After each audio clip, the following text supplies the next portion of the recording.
आज हम लोग चैप्टर 7 देखेंगे जो है आपके पी ब्लॉक के तत्व।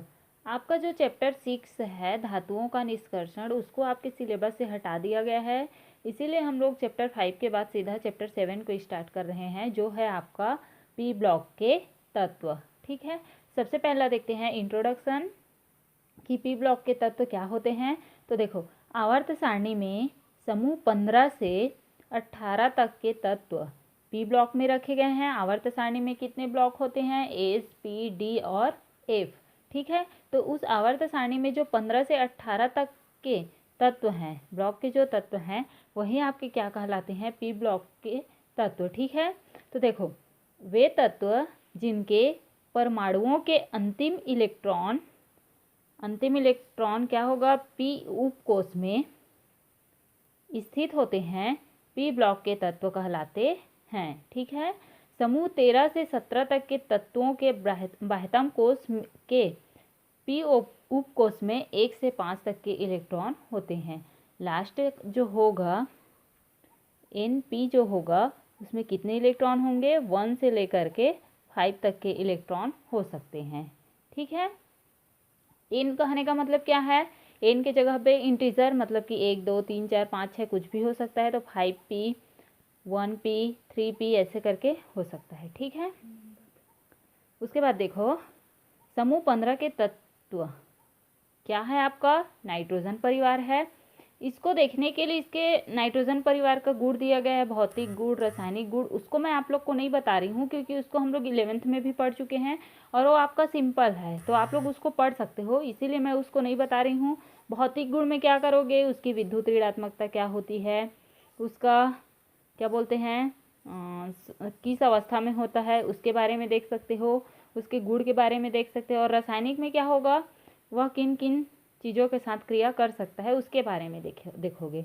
ठीक है, तो मैं उसको छोड़ के आगे बढ़ रही हूँ। तो पहला है आपका इलेक्ट्रॉनिक विन्यास। तो देखो, 15वें समूह नाइट्रोजन जो है 15वें पी ब्लॉक के 15वें समूह में आता है। तो 15वें समूह के तत्वों के बाह्यतम कोष में 5 इलेक्ट्रॉन होते हैं, जिसमें 2 इलेक्ट्रॉन एस पी उपकोष में तथा 3 इलेक्ट्रॉन पी उपकोष में होते हैं। सामान्य बाह्य इलेक्ट्रॉनिक विन्यास क्या हो जाएगा अब आपका? NH2 NP3। एन के जगह पे कोई भी नंबर हो सकता है।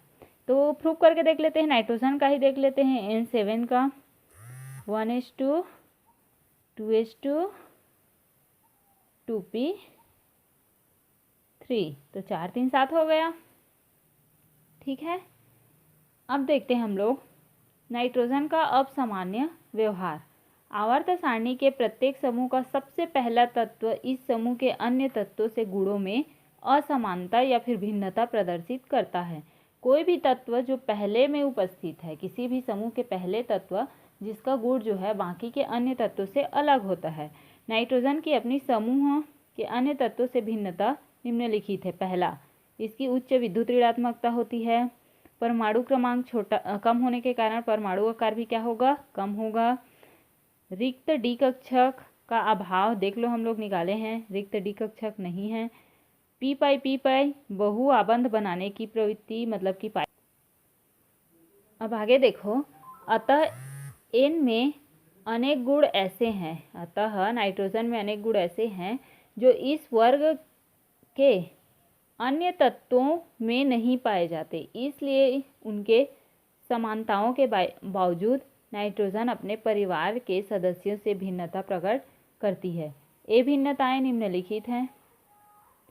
पहला, साधारण ताप व दाब पर नाइट्रोजन गैस है, जबकि अन्य सभी तत्व क्या हैं? ठोस है। दूसरा क्या कहता है? नाइट्रोजन अणु द्विपरमाणुक है, जबकि फास्फोरस, आर्सेनिक आदि एक परमाणुक होते हैं। नाइट्रोजन अन्य तत्वों की अपेक्षा सबसे अधिक